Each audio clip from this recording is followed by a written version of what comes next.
ஹரஹர நம பார்வதி பதஜே ஹரஹர மகாதேவ. தென்னாருடைய சிவனை போற்றி, எந்நாட்டவர்க்கும் இறைவா போற்றி.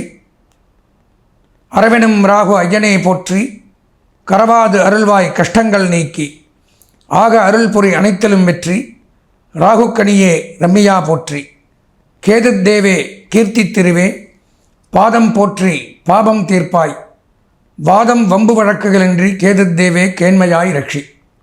அன்பார்ந்த எங்களுடைய நெக்ஸ்ட் ஜென் தொலைக்காட்சி நேயர்களுக்கு உங்களுடைய ஜோதிட ஆச்சாரியர் ஜோதிட குரு சிவஸ்ரீ டி சரவணமாணிக்க சிவாச்சாரியர், முதல்வர் காஞ்சி காமகோடி பீடம் வேத சிவ ஆகம பாடசாலை, சங்கரமடம், காஞ்சிபுரம். அலைபேசி 9865098370 9865098370. அடியனுடைய பணிவான வணக்கங்கள் மற்றும் ஆசீர்வாதங்கள். நம்ம நெக்ஸ்ட் ஜென் தொலைக்காட்சி மூலமாக பார்க்கக்கூடிய இந்த பதிவு அப்படின்னு பார்த்தீங்கன்னா, வருகிற 26/4/2025 அன்றைய தினம் நடைபெறக்கூடிய ராகு கேது பயிற்சி. அதாவது ராகு பகவான் மீனம் ராசியிலிருந்து கும்பராசிக்கும், கேது பகவான் கன்னி ராசியிலிருந்து சிம்ம ராசிக்கும் பயிற்சியாகிறார். அது சமயம் நமது 12 ராசிக்கு எப்படி இருக்கும் அப்படிங்கிறது தான் இந்த பதிவில் பார்க்குறோம். முதல்ல ராகு கேதுக்கள் அப்படின்னா யார், அவங்களுடைய வேலை என்ன, அவங்க என்ன பண்ணுவாங்க அப்படிங்கிறத தெரிஞ்சுக்கணும். பொதுவாக ராகு கேது அப்படிங்கிறவங்க நவகிரகத்திலே லிஸ்ட்லேயே முதல்ல இல்லாமல் தான் இருந்தது. முதல்ல 7 கிரகங்கள் தான் இருந்தது. சூரியன், சந்திரன், அங்காரகன், புதன், குரு, சுக்கிரன், சனி வரைக்கும் தான் இருந்தது. இந்த ராகு கேதுக்கள் இடையில சேர்த்தப்பட்டது. சிவபெருமான் பார்க்கடலை கடையும் பொழுது அமிர்தமும் விஷமும் வருது. முதல்ல விஷத்தை சிவபெருமான் குடிச்சிடுறார். ரெண்டாவது கடையும் பொழுது வரக்கூடிய அமிர்தத்தை அப்படியே எடுத்துகிட்டு போயிடணும்னு இந்த அசுரர் குலத்திலிருந்து தேவர்கள் கூட்டத்துக்குள்ளே மறைஞ்சிக்கிறாங்க இந்த 2 பேரும். அதாவது தேவர்களாக கலந்து இந்த அமிர்தத்தை எடுத்துன்னு போய் நம்ம வச்சுக்கணும், தேவர்கள் எல்லாமே அமிர்தத்தை குடிச்சிட்டா சாகாத வரம் வாங்கிக்கலாம் இப்படிங்கிற ஒரு பேராசைகளை இவங்க 2 பேர் அனுப்புகிறாங்க. இவங்க 2 பேரும் இந்த தேவர்களோடு கலந்து உட்காண்டிருக்கும் பொழுது இதை சந்திர பகவான் கண்டுபிடிச்சிட்றார். கண்டுபிடிச்சி சிவபெருமான் கிட்ட முறையிடும் பொழுது சிவபெருமான் இவங்களை சபிச்சிட்றார். என்னென்னா, நவகிரகங்களோடு ஐக்கியமாகி நிற்கொண்டிருக்க அசுரர்களாக இருந்து விஷம் வந்தால் விஷத்தை குடிச்சிடக்கூடாதுங்கிற பயத்தில் தான் இங்கே வந்த, அதனால் உங்கள் 2 பேருக்குமே விஷசரீரமாக மாற்றுறேன் அப்படின்ட்டு ஒருவருக்கு பாம்புவனுடைய உடலாகவும் இன்னொருவருக்கு பாம்புவனுடைய தலையாகவும் மாற்றி தனித்தனியாக வித்தியாசப்படுத்திடுறார். பார்த்தா தெரிகிற மாதிரி இருக்கும் நீங்கள் 2 பேருமே. இப்போ தெரியாத மாதிரி ஒழிஞ்சினதுனால தெரிகிற மாதிரி பண்ணுறேன், அதை விஷத்துக்கு பயந்து வந்ததுனால விஷக்கிரகங்களாக மாறுங்க அப்படின்னு தான் ராகு கேதுகளுக்கு இந்த சர்ப்ப வடிவத்தை கொடுக்குறார். ராகு அப்படின்னால் உடல் வடிவம் பாம்பு, கேது அப்படின்னால் தலை வடிவம் பாம்பு. நல்லா தெரிஞ்சுக்கணும்.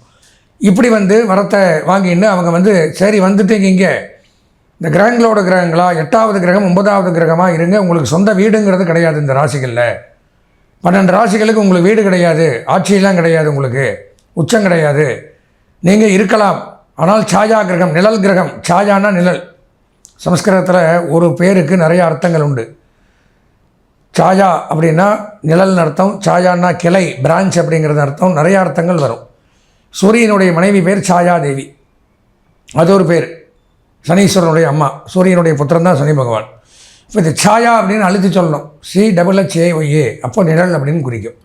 அப்போது அந்த நிழல் கிரகம்னா மறைவாக இருந்து எல்லா காரியத்தையும் பண்ணுறது, நல்லது பண்ணாது. ராகு யோகக்காரகன், கேது மோட்சக்காரகன் வாக்கியம்.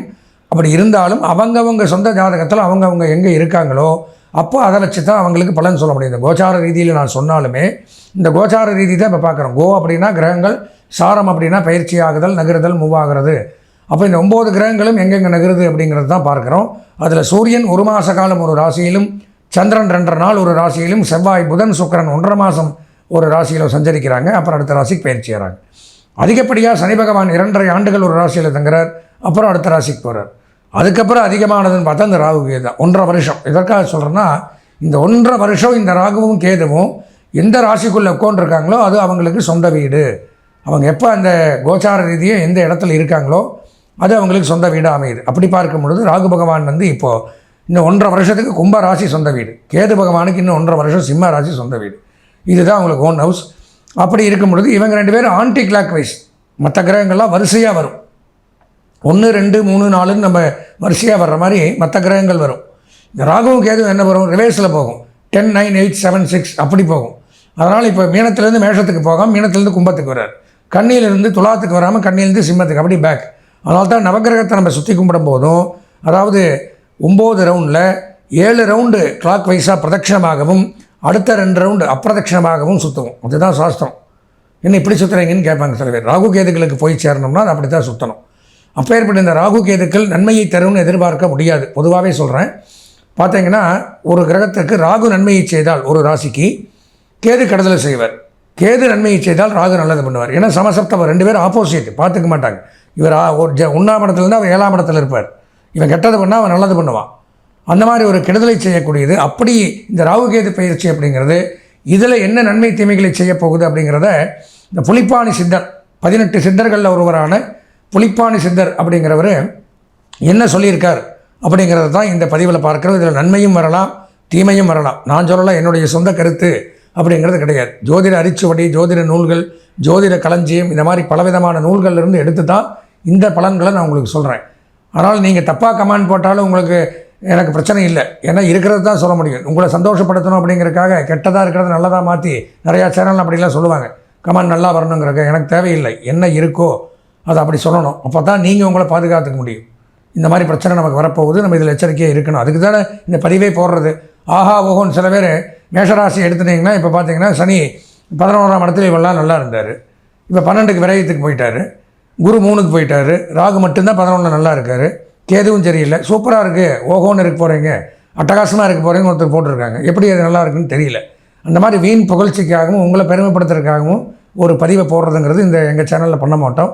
என்ன இருக்கோ அதை நாங்கள் கரெக்டாக சொல்லுவோம். அதைப்படி நீங்கள் உங்களை பாதுகாத்துக்கணுங்கிறதுக்காக இந்த நிகழ்ச்சியை நாங்கள் இப்போது இந்த இடத்துல ராகுகேது பயிற்சிங்கிற ஒரு நல்ல பலாபலன்களை உங்களுக்கு தெரிவிக்கிறோம். அதனால் நமது நேயர்கள் இதை பார்த்துட்டு, இது மட்டும் பத்தாது, இதில் கோச்சார பலன்கள் தான் இது போக அவரவர்கள் சொந்த ஜாதகமும் பார்த்து இந்த ராகுகேது பயிற்சியினுடைய முழு பலாபலன்களையும் தெரிஞ்சுன்னு அதற்குண்டான பரிகாரங்களையும் பண்ணிட்டீங்கன்னா வரக்கூடிய இந்த 1.5 வருஷத்தில் இந்த ராகுகேது பயிற்சியினால் தங்களுக்கு ஏற்படக்கூடிய தோஷங்கள்லேருந்து விலகி நல்லபடியாக இருக்கலாம் அப்படின்னு சொல்லி இந்த 12 ராசிகளுக்கு உண்டான பலாபலன்களை விரிவாக காண்போம். அன்பார்ந்த எங்களுடைய நெக்ஸ்ட் ஜென் தொலைக்காட்சியின் மகம், பூரம், உத்தரம் ஆகிய நட்சத்திரத்தில் பிறந்த சிம்மராசி நேயர்களுக்கு வருகிற 26/4/2025 அன்றைய தினம் நடைபெறக்கூடிய ராகுகேது பயிற்சி பலாபலன்களை இந்த பதிவில் பார்க்குறோம். ராகுகேது பயிற்சி அப்படின்னு எடுத்துட்டோம்னால் 1.5 வருஷத்துக்கு ஒரு முறை ஒரு ராசியை விட்டு மற்றொரு ராசிக்கு போகும். இப்போ ராகு பகவான் மீனராசியிலிருந்து கும்பராசிக்கும், கேது பகவான் கன்னிராசியிலிருந்து உங்களுடைய சொந்த ராசியான சிம்மராசிக்குள்ளேயும் வந்து உட்கார்றாங்க. அப்போ இந்த 1.5 வருஷம் இதுதான் அவங்களுக்கு சொந்த வீடு. அப்படி இருக்கும் பொழுது இந்த ராகுகேது பயிற்சியினால் நமக்கு என்ன நன்மை தீமைகள் நடைபெறப் போகுது இந்த 1.5 வருஷத்துக்கு இதுதான். இப்போது ஒன்று நல்லா தெரிஞ்சுக்கணும். இந்த குரு சனி இதெல்லாம் பயிற்சியாச்சுன்னா ஓரளவு வந்து பாவம் பரிதாபம் பார்க்கக்கூடிய கிரகங்கள், ஓரளவு மனசாட்சியோடு செயல்படக்கூடிய கிரகங்கள்னு வச்சுக்கலாம். இந்த ராகு கேதுக்கள் அப்படிங்கிறது நீச்சர்கள், சாயா கிரகம், நிழல் கிரகம், சர்ப்ப கிரகம், விஷ கிரகம். பாவ புண்ணியம் பார்க்காது. பாம்பு படம் எடுத்துகிட்டு கொத்தாமல் போயிடுமா நீங்கள் கை நீட்டினா, ஐயோ பாவம் தொலைஞ்சு போகிறான் அப்படின்னு விடாது. அந்த மாதிரி தான் இந்த 2 கிரகமும். நல்லதுன்னா நல்லது, வாரி வழங்குறதுக்கு அவங்கள மாதிரி ஆள் கிடையாது. கெட்டதுன்னா கெட்டது நடந்தே தீரும். இதை நான் சொல்லலை, புலிப்பாணி சித்தர் 18 சித்தர்கள் ஒருவரான புலிப்பாணி சித்தர் பல 1000 ஆண்டுகளுக்கு முன்பாக தன்னுடைய ஜோதிட அரிச்சுவடியில் எழுதி வச்சுட்டு போயிருக்கார். அதை எடுத்து தான் விளக்க முறையாக நான் உங்களுக்கு கொடுக்குறேன். உங்கள்கிட்ட நல்ல பேர் வாங்கணும், எனக்கு நிறைய கமெண்ட் ஷேர்ஸ் வரணும், நிறைய சேனல் அப்படி இருப்பாங்க, என்னை பற்றி தப்பாகவே கமெண்ட் போட்டாலும் பரவாயில்ல. அதற்காக வேண்டி இல்லாததை இருக்குன்னு உங்களை அப்படி இருக்குது இப்படி இருக்குது ராஜாவாயிருவீங்க இப்படி இருப்பீங்கன்னு பொய் சொல்ல முடியாது. என்ன இருக்கோ அதை சொன்னால் தான் நீங்கள் உங்களை காப்பாற்றிக்க முடியும். அதனால் இந்த புலிப்பாணி சித்தர் சொன்னதில் ராகு பகவான் பயிற்சியாகி சிம்மத்துக்கு போய் 7ஆம் இடம் அப்படிங்கிற இடத்துக்கு வர்றார். வரும்பொழுது என்ன நன்மை தீமைகளை செய்ய போகிறார் ஒன்று நல்லா தெரிஞ்சுக்கணும். ஒரு ராசிக்கு ராகு நல்லது பண்ணால் கேது நல்லது பண்ண மாட்டார், கேது நல்லது பண்ணால் ராகு பண்ண மாட்டார். ஒரு சில ராசிகளுக்கு 2 கிரகமுமே நல்லது பண்ணார். அதனால் இதை பார்த்துட்டு இதுக்கப்புறம் இதுக்கு பரிகாரங்கள் உண்டு, என்ன உண்டோ அதை பண்ணலாம், என்ன பண்ணலான்னு சொல்கிறேன். 7ஆம் இடத்திற்கு ராகு வரும்பொழுது என்ன ஆகும்னு பார்த்தீங்கன்னா, தொழிலில் நாசம் ஏற்படுத்துவார். எந்த தொழில் பண்ணிட்டு இருக்கமோ உத்தியோகத்திலேயோ அதுக்கு வேட்டு வைக்கிறார், அதில் பிரச்சனைகள் அப்படிங்கிறது வருது. சொல்ப தனலாபம், கஷ்டப்பட்டு உழைப்பீங்க, வருமானம் கம்மியாக இருக்கும். 1 லட்ச ரூபாய்க்கு வேலை செய்வீங்க, 10,000 ரூபாய் கிடைக்கும் இந்த காலகட்டத்தில். சொல்ப தனலாபம். பிரயாண அலைச்சல், தேவையில்லாத அங்கேயும் இங்கேயும் பிரயாணம் அலைச்சல், போகிறது வர்றது தேவையே இருக்காது. அதான் பிரயாண அலைச்சல். அவசியமான பயணம் நல்லது, அனாவசியமான பயணத்தினால் அலைச்சல், அதனால் பிரச்சனைகள். சரும வியாதி, சர்மம்னா தோல், சமஸ்கிருதத்தில் வடமொழியில் சர்ம ரோகம் அப்படின்னு போட்டிருக்காங்க.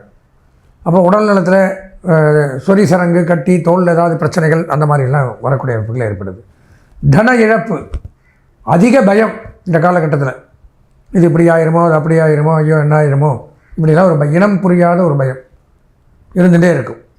உடல் நலம் பாதிக்கப்படக்கூடிய நேரம், உடல் நலம் பாதிக்கப்படும். கணவன் மனைவி சண்டை சச்சரவுகள் அதிகரிக்கும். கணவன் மனைவி பிரிவு உண்டாகும். கருத்து வேறுபாடுகள் குடும்பத்தை, ஏன்னா 7ஆம் இடம் கலத்திரஸ்தானம் இல்லை. சண்டை சச்சரவுகள், பிரிவு, தேவையில்லாத ஒரு மனஸ்தாபங்கள் இதெல்லாம் உண்டாகும்.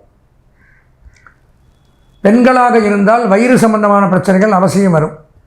7ஆம் இடத்துல ராகு இருக்கிறதுனால வயிறுன்னா நான் தான் சொன்னேன், கர்ப்பப்பை, மென்சஸ் ப்ராப்ளங்கள், வயிற்றில் கட்டி, இந்த மாதிரி பிரச்சனைகள் அவசியம் தலை தூக்கும். அப்புறம் பார்த்திங்கன்னா வீண் விரயம், தேவையில்லாத வெட்டி செலவு பண்ணியே ஆகணும், நம்ம வேண்டாம்னாலும் நிற்காது. வீண் விரயம். குடும்ப அமைதி குறையும். நம்மளை மட்டும் பாதிக்காது, நம்ம ஃபேமிலியவே பாதிக்கும். குடும்பத்தில் ஒரு அமைதியாக போயிட்டு இருக்கிறது, குடும்ப அமைதி அப்படிங்கிறது குறையும். மனம் வீணான சிந்தனைகளில் சிதறும். சும்மா உட்காந்து யோசிச்சுட்டே இருக்கக்கூடாது, டக்குன்னு ஒன்று முடிவு பண்ணணும், இறங்கி செஞ்சிடணும். அப்படி பண்ண முடியாது. வீணான சிந்தனை, இதை பண்ணலாமா, அதை பண்ணலாமா, அப்படி போகலாமா, இப்படி பண்ணலாமா அப்படின்னு வீணான சிந்தனைகளில் மனம் சிதறும் இந்த காலகட்டத்தில். மேலதிகாரிகளின் சீற்றம் வலுக்கும். மேலதிகாரிகளுடைய உங்களுடைய ஹையர் அத்தாரிட்டிஸ் அப்படிம்பாங்கல்ல, உயர் அதிகாரிகள், அந்த மாதிரி உங்களுக்கு பாஸாக இருக்கிறவங்க, லீடிங்காக இருக்கக்கூடியவர்கள், இவங்களுடைய கோபத்திற்கு நீங்கள் ஆளாவீங்களாம். அந்த மாதிரி அமைப்புங்கிறது உண்டாகும். பொதுவாக சிம்மராசி அப்படின்னு எடுத்துட்டால் ராகு பெயர்ச்சி அப்படிங்கிறது அவ்வளோவா நன்மையை தரலை. குரு பார்வைப்படுது, அதனால் ஓரளவு நன்மை அப்படிங்கிறத எடுத்துக்கலாம். அதுவும் போக சொந்த ஜாதகத்தையும் பார்க்கணும்.